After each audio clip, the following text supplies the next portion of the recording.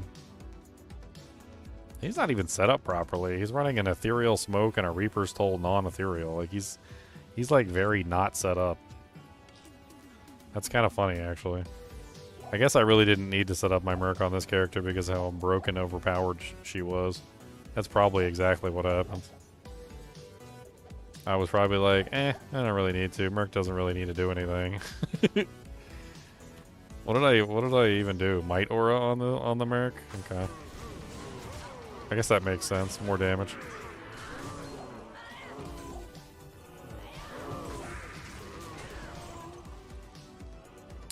What's up, punk? Pop. Pop, pop, pop. Oh, it's a ghostly hell bovine. You actually survived for like a half a second. Look at you. It's kind of a neat little ring. 18 strength, 59 mana, 2 reses. I don't think it's worth keeping, but if it had faster cast or something on it.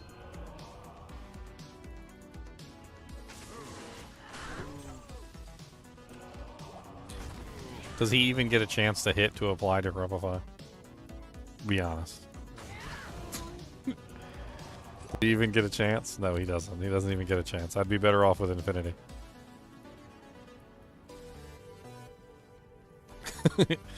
The monsters are dead before he even has a chance to come over and say hello. Dead. Dead. Dead.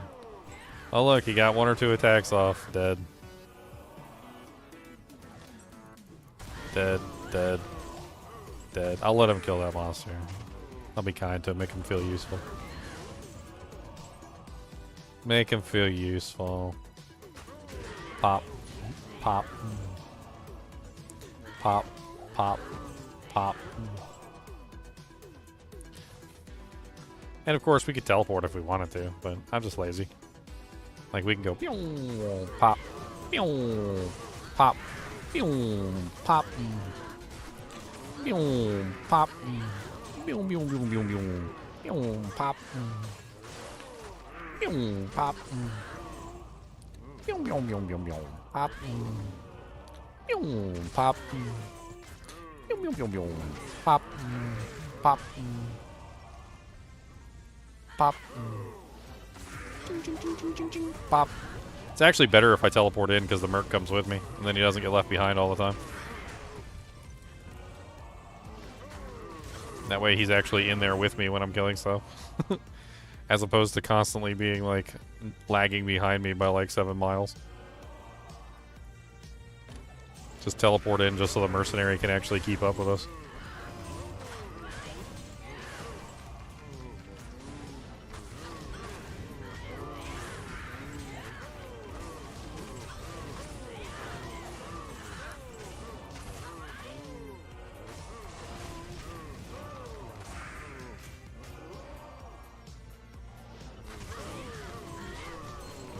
One, two, buckle my shoe.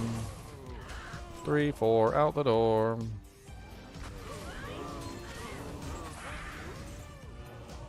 L rune.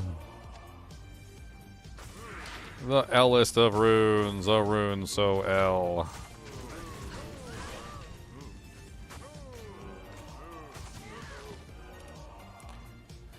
Fun character.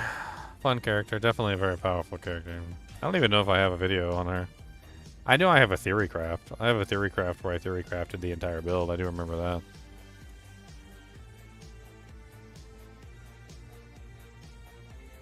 This one's fun too. This is a really interesting character. This is a silly character. It's called the Bowenmancer. Welcome to the Bowenmancer, my friends. That's right. We use a bow. We're a necromancer with a bow, and it's very effective. Maybe not as effective as my kick character, but still very effective nonetheless. Let's go to Canyon of the Magi. That's a fun place.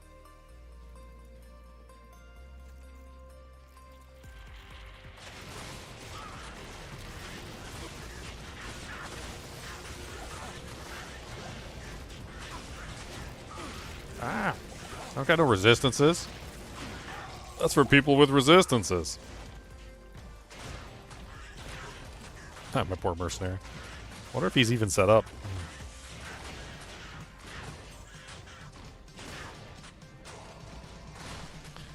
You might be wondering how he's doing so much damage with a bow, but, well, he's a Bowenmancer.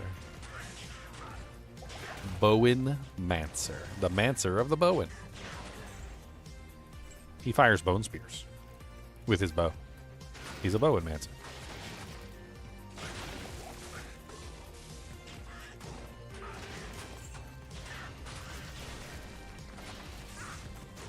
Pew, pew, pew, pew, pew.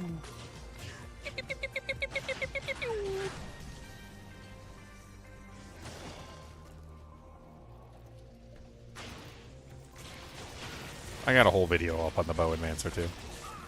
Got several actually. Took me a while to refine this build. Something I theory crafted back in like the original launch of D2R, and then like later on I had to like re-theory craft it because they added a new item, and then I can't remember what happened after that.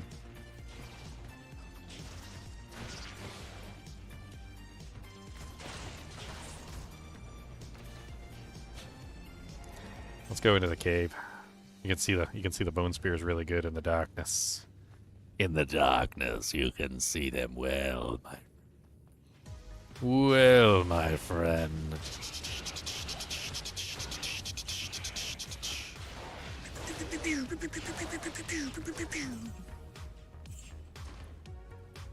What's up, punks? Yeah, get wrecked. Ah, that's a lot of monsters in there.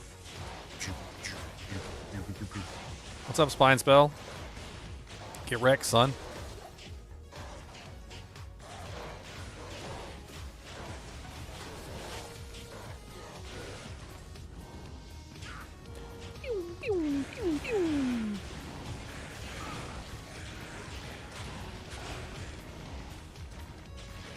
Puke Maul the Mad.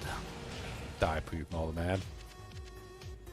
This character is one of my theory crafted characters that, like, I never expected to do as well as it did. And, like, I just, I don't know. It just does amazing. How does it work? It works because of Brandbow. So Brandbow has a modifier. It's a 100% chance to cast level 18 Bone Spear on striking. And, well, as long as you hit the target with your arrows and you hit multiple times, you can fire multiple Bone Spears, and then you synergize the Bone Spears utilizing your actual abilities. So you build Bone Spirit, Bone Prison, Bone Wall, and Teeth, but you do not build Bone Spear. And then you essentially just fire off an arrow, and when you hit a target, it fires 100% of the time a level 18 Bone Spear on striking. And the level 18 Bone Spear comes at the backside, pierces through, does tons of damage to everything in range. The more monsters that you have, the more spears that you have. So you can potentially pierce up to 6 times. You pierce 6 times, you get 6 Bone Spears. The 6 Bone Spears can do a massive amount of magical damage, and being fully synergized, they actually do really quite well. You also get the physical damage, you get the exploding damage, you get all sorts of fun stuff from the effects. And at the end of the day, like, you're just firing off like thousands of Bone Spears, like, per second or per minute or something. Like, I don't know, some crazy amount of Bone Spears. And so when the monsters try to kill you, like, you're firing off like a trillion Bone Spears at them, and they end up getting wrecked, as you can clearly see. And since the Bone Spear has no resistance, most of the monsters in the game don't have any magical resistance whatsoever. Like, you pretty much just fire your Bone Spears into them and they die. Ba-boom, ba-boom, ba-boom, ba-boom. Ba-boom, ba-boom. Multiple Bone Spears, mind you.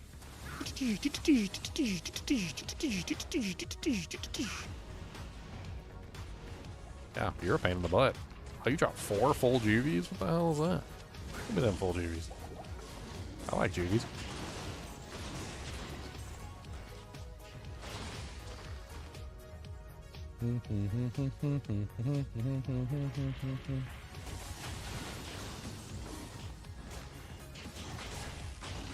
And there's a little mini game to it as well.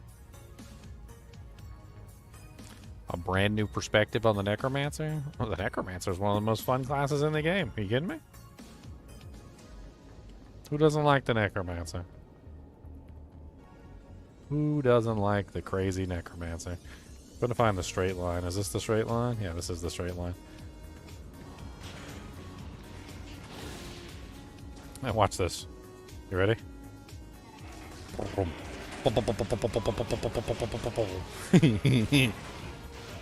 Oh, there's a poor baby got murder. Oh no, he almost murdered me.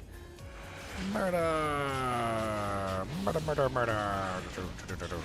He's only level 78 too. He's still got quite a ways to grow. Aw, conviction aura, that's cute. It'd be a shame if somebody ruined your conviction aura with massive amounts of bone spears.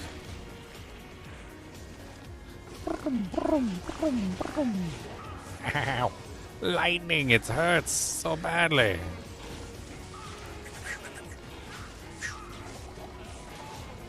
Yeah, get wrecked, sons. I mean, you can see, just really fun characters. I've done all sorts of fun builds over the seasons. I literally got like a whole account of characters here. Some of them extremely powerful, some of them like kind of mediocre. I've actually kind of deleted most of the mediocre ones actually. Pyromancer is one of my favorites. He's a very interesting one as well. Alright guys and gals, I'm going to hop off for the night because I am tired and it's been like 10.5 hours for me streaming. As always, I do appreciate you guys and gals joining. Be sure to hit the like button and the subscribe button if you enjoy the content. If you're on Twitch and you don't know about my YouTube channel, I highly recommend checking it out. I got like freaking thousands of videos on there. I'm not even joking, like 3,500 some odd videos. Plenty of stuff to keep you busy. Lots of really fun builds, lots of really fun challenges. Solo self-found runs, and even a bunch of other games too besides Diablo. If you want to look at like Kingdom Come Deliverance or Fallout games or well, pretty much anything. I've got like System Shock 2 and tons of other stuff. Anyway, as always, keep watching.